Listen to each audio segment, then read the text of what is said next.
ألا بذكر الله تطمئن القلوب. بسم الله الرحمن الرحيم.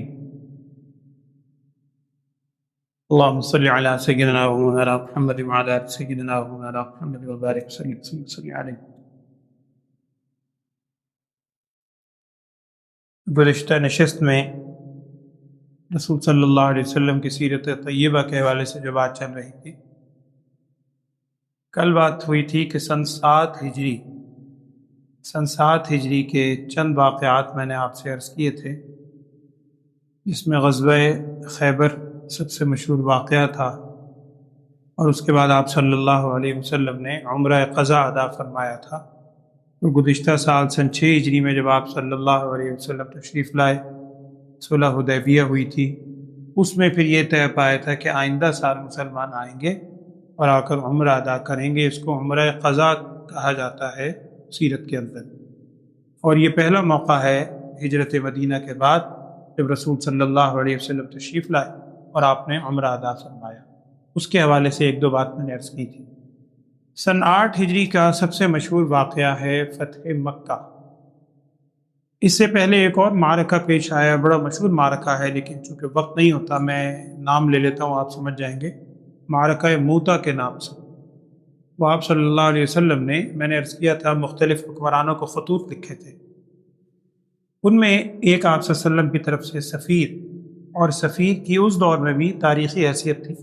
کہ سفیر کو کوئی کچھ نہیں کہتا تھا، نقصان نہیں پہنچانا ایک بین الاقوامی طور پہ جرم سمجھا جاتا ہے۔ تو وہ جو سفیر گئے تھے آپ صلی اللہ علیہ وسلم کی طرف سے، غالباً حضرت شرحبیل رضی اللہ عنہ نام تھا، یا اللہ علیہ کچھ اور، وہ گئے تو جن کی طرف بھیجا تھا ان بدبختوں نے انہیں شہید کر دیا تھا۔ تو سفیر کو شہید کر دینا یہ بہت بڑا جرم تھا۔ آپ صلی اللہ علیہ وسلم نے پھر صحابہ اکرام کا لشکر وہاں بھیجا تھا، اور وہ عظیم معرکہ موتا پیش آیا تھا، جہاں 2 لاکھ کے قریب لشکر تھا رومیوں کا، ادھر مسلمانوں کی تعداد ہزاروں میں۔ اللہ نے یہ وہی موقع ہے جب حضرت زید بن حارثہ تھے، آپ صلی اللہ علیہ وسلم نے ارشاد فرمایا تھا اگر یہ شہید ہو جائیں پھر جھنڈا حضرت جعفر بن ابی طالب لیں گے، یہ شہید ہو جائیں عبداللہ بن رواحہ لیں گے، وہ شہید ہو جائیں تو جسے چاہو تو منتخب کر لینا۔ اور وہ تینوں شہید ہوئے تھے اسی غزوے کے اندر۔ غزوہ تو نہیں کہہ سکتے کیونکہ آپ صلی اللہ علیہ وسلم نے خود شرکت نہیں فرمائی، لیکن آپ صلی اللہ علیہ وسلم نے اعزاز سے رخصت کیا تھا، اور پھر خالد بن ولید رضی اللہ تعالیٰ عنہ جو مسلمان ہو چکے تھے انہوں نے جھنڈا لیا تھا، پھر اللہ نے کامیابی دی۔ یہ مختصر اسی زمانے کا واقعہ ہے۔ فتح مکہ زیادہ مشہور واقعہ ہے سن 8 ہجری کا، یہ مختصراً میں عرض کر دیتا ہوں۔ آپ کے سامنے یہ بات آئی تھی کہ سن 6 ہجری میں جو صلح نامہ طے ہوا تھا اس میں ایک شرط یہ لکھی گئی تھی کہ مسلمان اور قریش ان کے درمیان 10 سال کی جنگ بندی ہوگی۔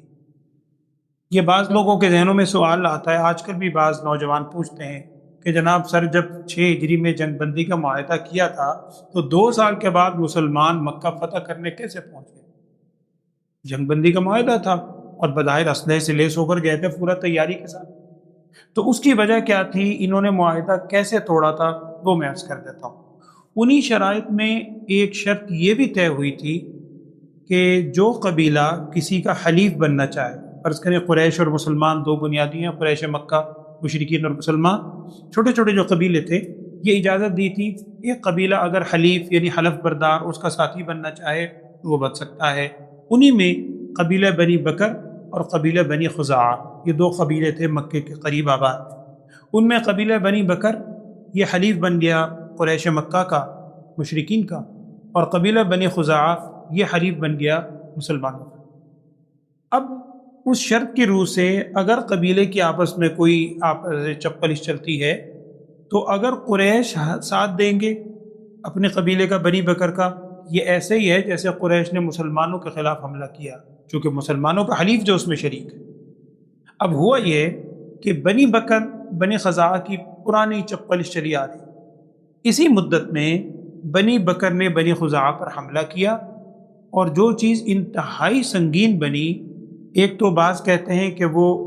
مہینے بھی حرمت والے تھے جن میں لڑائی حرام، دوسری سنگینی یہ کی انہوں نے کہ بنی خزاعہ کے لوگ بھاگ کر حرم میں چلے گئے پناہ لینے کے لیے، انہوں نے حرم کا بھی خیال نہیں کیا اور قریش کے بڑے بڑے چند سرداروں نے ان کا باقاعدہ ساتھ دیا، اسلحے کے زور پر بھی لڑنے میں، اور حرم میں پہنچ کر بنی خزاعہ کے لوگوں کو انہوں نے مارا۔ بعد میں لکھا ہے کسی کے گھر میں پناہ لے لی، وہاں گھس کر بھی مارا، اور قریش نے ساتھ دیا۔ ہو تو گیا، قریش مطمئن تھے کہ مسلمانوں کو کہاں پتہ چلے گا، اتنا دور ہے، ہم بنی خزاعہ کو ختم کر دیں، نام بنی بکر کا آئے گا۔ اللہ کی شان ہے، آپ صلی اللہ علیہ وسلم کو ویسے بذریعہ وہی بھی اطلاع پہنچ گئی۔ اسی دوران ایک شخص بنی خزاعہ کا جو بچا کے بھاگا، اس نے جا کر مدینہ جا کر آپ صلی اللہ علیہ وسلم کے سامنے بڑی لمبی چوڑی، اور وہ رجزیہ اشعار ہیں کتابوں میں لکھے ہیں عربی کے، بڑے اس نے اشعار پڑھے، فریاد کی۔ آپ سے نے پوچھا کون ہے کیا؟ معلوم ہوا کہ جی بنی خزاعہ کا بندہ ہے، اور بنی بکر نے حملہ کیا، اور قریش نے اس معاہدے کی خلاف ورزی کرتے ہوئے ان کے ساتھ تھی۔ نبی صلی اللہ علیہ وسلم بڑا افسوس ہوا۔ آپ صلی اللہ علیہ وسلم نے یہاں سے ایک شخص کو بھیجا کہ قریش کے نام پیغام لے کر جاؤ، اور ان سے کہو دیکھو معاہدہ ہوا تھا، تم نے معاہدہ واضح طور پر توڑا ہے۔ کئی شرائط تھیں، ان میں 2 بنیادی شرطیں تھیں کہ بنی خزاعہ کے جو بندے مارے گئے ہیں ان کا تم فدیہ ادا کرو، خون بہا ادا کرو، دیت جسے کہتے، اور اگر یہ نہیں کہتے تو جو ہمارا معاہدہ تھا جنگ بندی کا، اس کا مطلب ہے تم توڑ چکے ہو، آج سے وہ جنگ بندی کا معاہدہ ختم۔ یہ بڑے زوم میں آ گئے، پھر انہوں نے کہا کون سا معاہدہ، ٹھیک ہے ہم فدیہ ہم کیوں دیں، فدیہ ہم کوئی نہیں دیں گے، اور اگر ایسے ہی زوم ہے ہم جنگ بندی کا معاہدہ ختم کرنے والی شرط ہے نا، یہ مانتے ہیں۔ یہ کہہ کے وہ شخص واپس آ گئے، کہہ تو دیا انہوں نے، اور انہیں فوراً احساس ہوا، فوری طور پر انہوں نے آپس میں جمع ہو کے کہا کہ اوہو یہ کیا کر دیا، مسلمانوں سے جنگ بندی تھی اور مسلمان تو عہد کی پاسداری بھی کرتے ہیں، جنگ بندی ہم نے خود توڑ دی۔ ابو سفیان کو بھیجا پیچھے پیچھے، بڑا واقعہ ہے تفصیل، حضرت ابو سفیان ابھی مسلمان نہیں تھے، حضرت ابو سفیان کو بھیجا کہ آپ جا کے معذرت کریں اور یہ معاہدہ دوبارہ اس کی مدت بڑھا دیں اور دوبارہ کریں، ہم معذرت کرتے ہیں، نہیں غلطی سے ہم نے معاہدہ توڑا۔ ابو سفیان وہاں پہنچے، اور یہ وہی موقع ہے جب حضرت ابو سفیان اپنی بیٹی ام المؤمنین حضرت ام حبیبہ رضی اللہ تعالیٰ عنہ کے گھر آئے۔ ان کا نکاح اب شاید میں نے کل عرض کیا تھا کہ نجاشی یہ وہاں پر ہجرت کر کے گئی تھی، ان کے شوہر کا انتقال ہو گیا، آپ صلی اللہ علیہ وسلم کو اطلاع ملی تو نجاشی نے آپ صلی اللہ علیہ وسلم کی اجازت سے ان کا نکاح وہاں پڑھایا نبی صلی اللہ علیہ وسلم سے ام المؤمنین حضرت ام حبیبہ رضی اللہ تعالیٰ عنہ، یہ مدینہ منورہ میں موجود تھی۔ ابو سفیان اپنی بیٹی کے گھر آئے اور آ کر جو بیٹھنے لگے تو حضرت ام حبیبہ رضی اللہ عنہ جلدی سے بستر لپیٹ لیا، بیٹی یہ کیا کر، کہنے لگے آپ ناپاک ہو، یعنی عقیدتاً بھی، اور یہ پاک نبی صلی اللہ علیہ وسلم کا پاکیزہ بستر ہے، اس پہ کوئی ناپاک نہیں بیٹھ سکتا۔ ابو سفیان حیران، بیٹی تو یہ ہو گئی، تو یوں بدل گئی، باپ کو کیوں نہیں سمجھتی؟ انہوں نے کہا ابا جی آپ کا مقام اپنی جگہ، لیکن یہ پاکیزہ بستر پہ آپ نہیں بیٹھ سکتے۔ بڑے متاثر ہوئے کہ اتنی عقیدت۔ خیر اس کے بعد اب آئے نبی صلی اللہ علیہ وسلم کے پاس، آ کے انہوں نے کہا کہ جی میں اس لیے آیا ہوں معاہدہ دوبارہ سے کرنے۔ آپ صلی اللہ علیہ وسلم کوئی جواب، سمجھ گیا آپ صلی اللہ علیہ وسلم نہیں مانیں گے۔ صدیق اکبر رضی اللہ عنہ کے پاس گئے، انہوں نے بھی انکار کر دیا، کہنے لگے جب نبی صلی اللہ علیہ وسلم نے انکار کیا میں کیسے کر سکتا۔ عمر فاروق کے پاس گئے، حتیٰ کہ لکھا ہے حضرت علی رضی اللہ عنہ کے پاس آئے، ان سے قرابت داری بھی کی،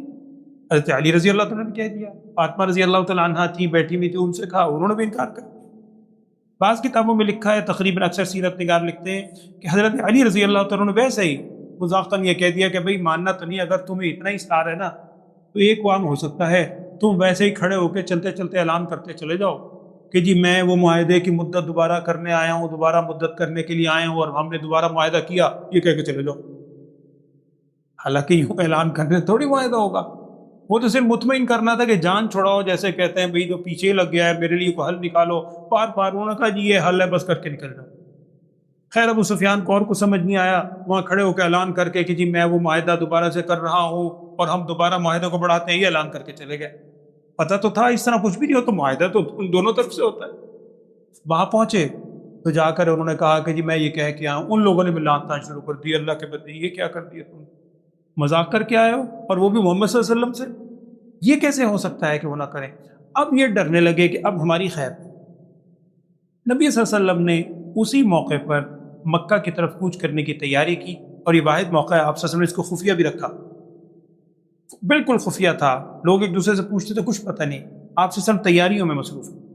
اور باہر قبیلوں میں بھی اعلان کروایا مختلف قبائل میں کہ تمام قبیلے مدینہ پہنچے، رمضان پر ہے،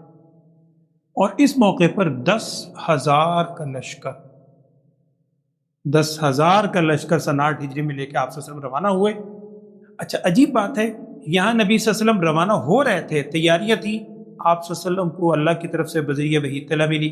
آپ نے حضرت علی رضی اللہ تعالیٰ عنہ 2 صحابی کو اور بلایا کہ اللہ کے فوری طور پر جاؤ اور فلاں مقام پہ تمہیں ایک عورت ملے گی، اس عورت کی تلاشی لو، اس کے پاس ایک خط ہے، وہ خط لے کر فوراً آؤ، فلاں مقام تک تمہیں مل جائے گی، جلدی نکلو۔ وہ بھی نکلی اور اب یہ صحابی حضرت علی رضی اللہ دوسرے گئے سواری سوا کہ اس پوائنٹ کے قریب قریب عورت مل گئی، ایک عورت ملی اجنبی، اسے وہ انکار، انہوں نے کہا میرے پاس ایک خط ہے، محمد صلی اللہ علیہ وسلم بتایا خط دے دو، مانے نا۔ جب بڑی سختی کی، جب یہ کی کہ ہم تیری زبردستی پھر ہر اعتبار سے تلاشی لیں گے، اس نے اپنا جوڑا گوڑا کھول کے خط نکالا، خط لے کے فوراً واپس آ گئے۔ جب خط پہنچا تو معلوم ہوا ایک صحابی ہیں حضرت حاتب بن ابی بلتع رضی اللہ عنہ، بدری صحابی، انہوں نے خط لکھا تھا کفار مکہ کو،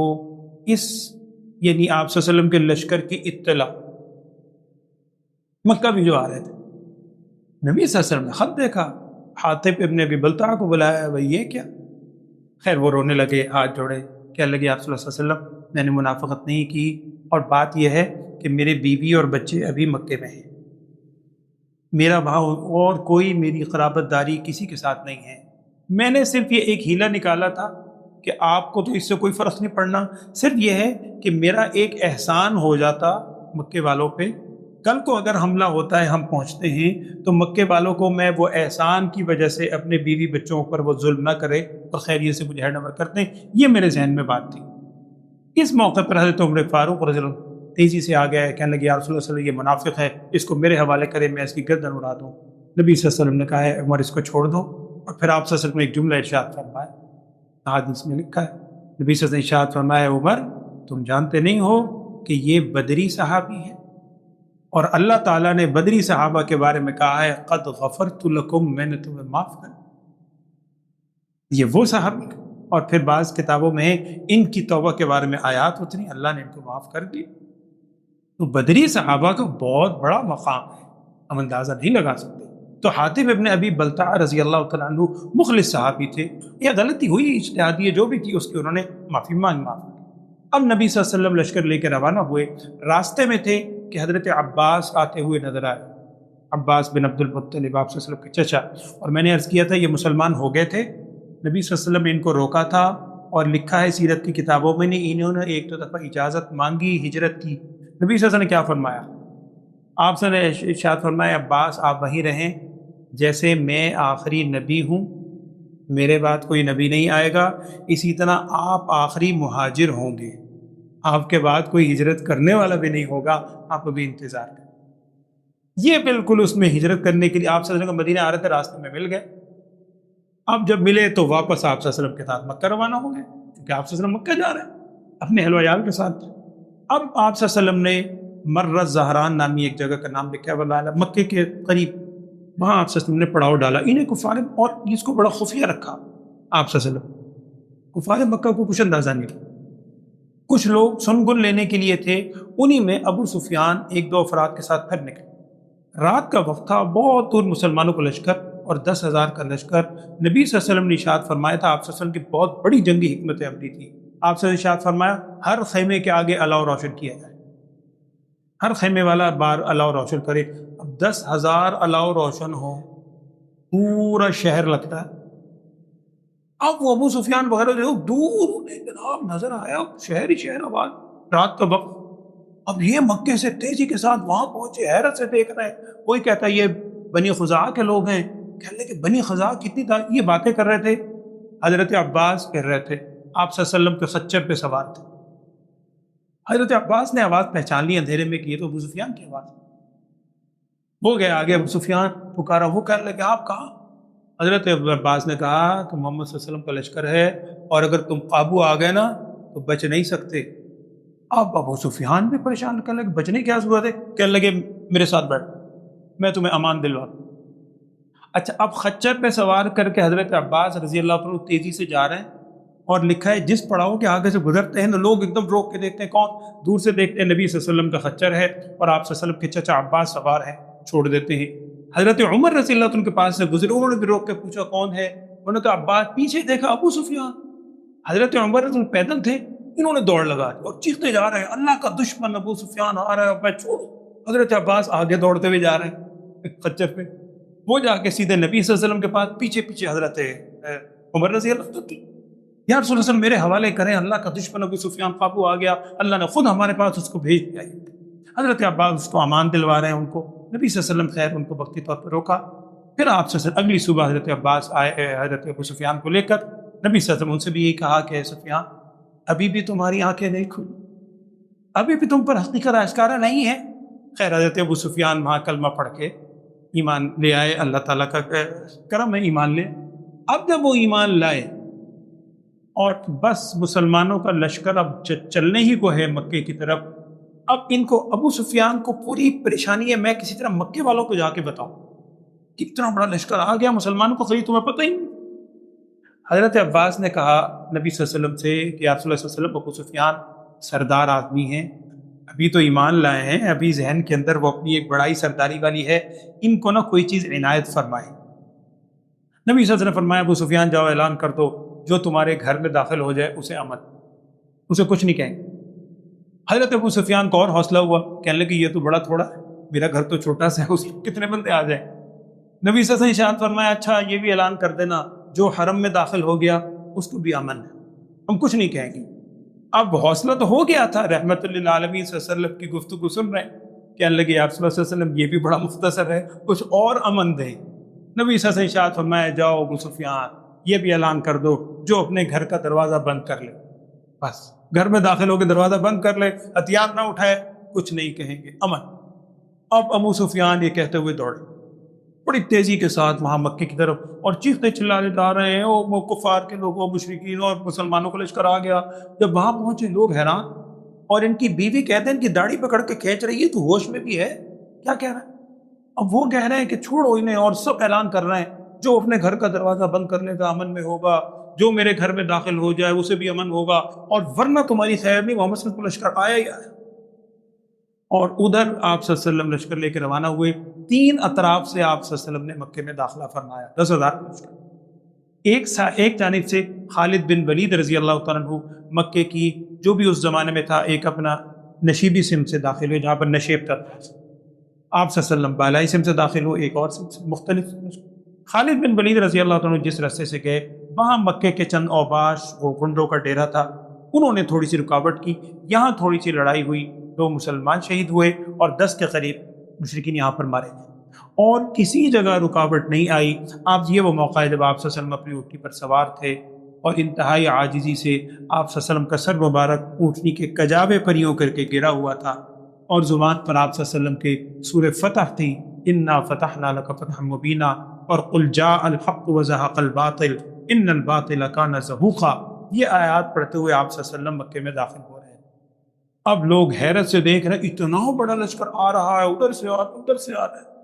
تو یہ وہ موقع ہے جب مکہ فتح ہو رہا ہے بغیر کسی لڑائی کے، سن 8 ہی۔